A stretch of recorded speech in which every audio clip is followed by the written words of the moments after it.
Hey guys! So today you and I are going to talk about jealousy. So let's get into it. So the question in question was, hi Frederick, if you were in an organization with teams that were being denied important projects due to jealousy and political motivations, what actions would you take personally? Well, I would do the thing that I usually do, and that is to evaluate sort of what am I gaining from this? So for those of you who may or may not have seen a few videos where I've talked about the the only really standing calendar reminder that I have, at least for professional reasons, it is a calendar reminder that I have about every 6 months to once a year or something like that. And the only thing it does is that it pings me with a question. And the question is, are you where you're supposed to be? And basically that is a time that I take to sort of reflect a little bit on is there anything at my current position that is giving me something apart from of course the obvious things like salaries and stuff like that. But since I'm very much so personally motivated by expanding my knowledge and becoming as good as I can be at my job, that is the most important thing to me. And so this question is just a way for me to remind myself why I'm still here. Like, what am I doing here? And so as long as I feel that there is a reason for me to remain where I am, then it doesn't really matter so much to me because I usually don't meddle with politics, guys. So one thing you will notice if you work with me is that I escalate things very quickly because I made another video about that where so the way I think about office politics is that it is a little bit like a wall of smoke. And so the problem with a wall of smoke is that you can't see what's on the other side. And so if you just run right through the thing, you might actually hit something very firm and you might damage yourself. So what I always do is that I put my hand against this wall, this fictional wall of smoke, and then I start pushing as lightly as I humanly can.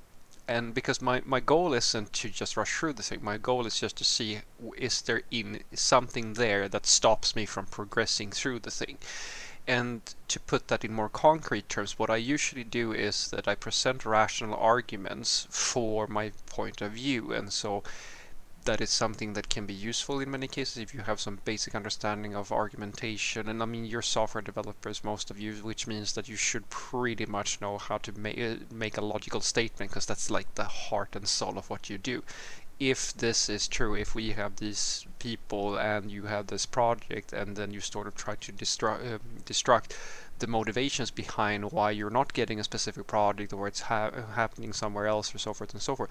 When you're presenting rational and reasonable arguments, and then you listen to the reasonings behind it, because the problem with political motivations and jealousy and so forth is that they're usually not rational. You usually see that there are irrational reasons as to why things go the way they go, and that's the wall of smoke I'm talking about.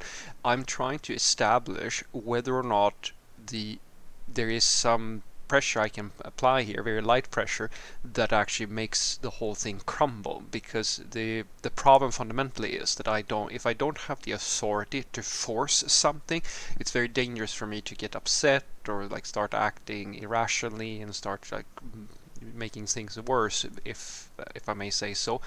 And so the best move for me is to escalate, and that is something that I do very quickly. So my rule is, I'll give you a concrete example of me applying this method. So I've worked on a project a few weeks ago, or like I got a ticket at one of my new job, and basically the task was very simply to look at the costs of all the various teams that I'm working with to try to figure out, okay, so what resource allocations are they using? How many, what's the cloud infrastructure looking like? What are their ways of working? All of this sort of stuff. And so I'm pretty new in the company, and the company is run in, let's say, not the most at least in my opinion, inclusive environment. And so everything is locked down, all the channels are locked down. You basically have to ask for access to every single little thing, which means that when I start knocking on doors, people start asking, why do you need this? Like they start questioning my motivations and so forth, because they don't really have a very open office, or rather the company doesn't really have an office culture or like a work culture that is very inclusive. And so what happens is that people start making excuses why I can't get access, because of the classic one is security, and I go, okay, yeah, but security is relative, etc., etc. Like I'm really only looking at a Kanban board. What is secret about that? I'm a software developer. Like you start arguing these arguments. As I said, I'm on the wall of smoke now. I'm just taking my hand and pushing forward. And then when they keep on, which usually is what happens, this is why argumentation is very good, to have a little bit of an understanding, like how do you present arguments and rhetoric and stuff like that. And sooner or later you get to a point where you start seeing a pattern. The favorite pattern that I have, the most common one, is that they don't reply to you. So to put this into perspective, so I needed to connect with, I think it was 18 teams roughly, to get access to their Kanban boards and like their infrastructure and stuff like that.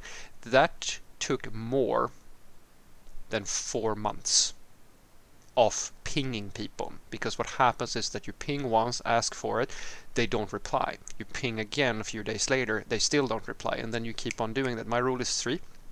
If I ping more than 3, if I have to ping 3 times, then I escalate, and I basically just look at who is their manager, and then I do the thing that I've said to you before, is lead people by the hand. And basically the argument that I make is that a bully or inefficiency or anything like that, if you're competent, you have nothing to fear from transparency. If you're incompetent or not really doing what you're supposed to be doing, the worst enemy for you is exposure or transparency. That's why you usually see these sorts of things in politically motivated situations, because there is no rational reason for usually why people are doing things in a certain way, and the arguments start becoming repetitive. That's the most telling thing, when people, as I said, they don't have any other explanation than this very, security. And then you start to explain to them that you don't have to worry about security, and then they go again, security. Like they have no other explanation than and the heart of the thing is they don't want to. That's the real reason. And so when I escalate it, I immediately invite the person's manager, and now I ping the manager plus that person. Usually that solves the problem. Usually, because as I said, they think that they can ignore me. They think that they can use these silly little games that, as I said, they are not really rational. They are politically motivated, selfish, etc., etc. And then I go to the next level, and now I'm a little bit further into the smoke. Now comes the next problem. Is the manager going to do something? Because if the manager isn't going to do something, then the only other option I have is to go even higher. So now I ping their manager. I keep on climbing the tree until I hit something that is completely rock solid, where I know that, okay, now it's getting problematic for me to make any movement without pushing really, really hard. When I get to that point, then I know that there is nothing I can do about this situation, and then I basically have to go and move on to like something else that is productive. And that's, as I said, that's the moment where I start asking myself, all right, so I'm set up for failure, at least in this area. Is there something else that keeps me where I'm here, that makes it worth my while to be within this organization or so forth? Because you can't win every fight, guys. You can't, always get what you want. But as long as you have, like, if you think about it as a scale, as long as the scale is still on the positive side, things are overall pretty good, or you have things that motivate you and so forth, then it doesn't really matter, at least not to me, that people play these silly political games. So what I want you to take away from this is that usually the way that I handle politically motivated things and so forth is, as I said, I put my hand against the wall and I see how solid is the resistance here, and then I keep on pushing. And usually the easiest way to get people to sort of play ball with you is to escalate upwards, because as I said, most of the time, as I've explained to you guys before, most development teams and like higher management and so forth, they have no idea how the teams are operating and so forth. They don't actually have any insight into anything. So when you start going up the ladder and making people aware of the issues that you're facing, what happens is that you stop having a conversation where it's you against whoever is causing you to, like, who is politically or jealous or so forth. Like, it's not a conversation between you and them anymore. It's a big conversation where they don't have to just motivate their actions to you. They have to motivate those actions to their manager. And then you go even higher up if that doesn't, until you reach that point where there is no manager anymore. There's no one with more authority that would have an issue with this. And when you get to that level and you still, you can't get through the wall, and then just move on, because then you're in a political situation where politics and culture and things like that has much more to say about anything than rationality or productivity or like all these other things that usually should, at least in my opinion, be the thing that people try to focus on. Because as I've said to you guys before, sometimes you're in a situation where you can't win. You have been put in a context where they ask you to do something that simply cannot be done, and that's not your fault. And when you're in that situation, and if you've done these things that I've talked about, and you've done everything you can without literally starting to do things that are, as I've said, irrational, you have to play the same game. Which, if you want to go and do that, what I usually do is that I make sure that I have my CV up to date. I make sure that my skills are relevant. I make sure that, as I said, I evaluate, is there something else here that is really, really great that keeps me here, or something that allows me to be develop in some fashion, and then I just leave that. Let them play their silly games, and then I go and do something else. Have a great day.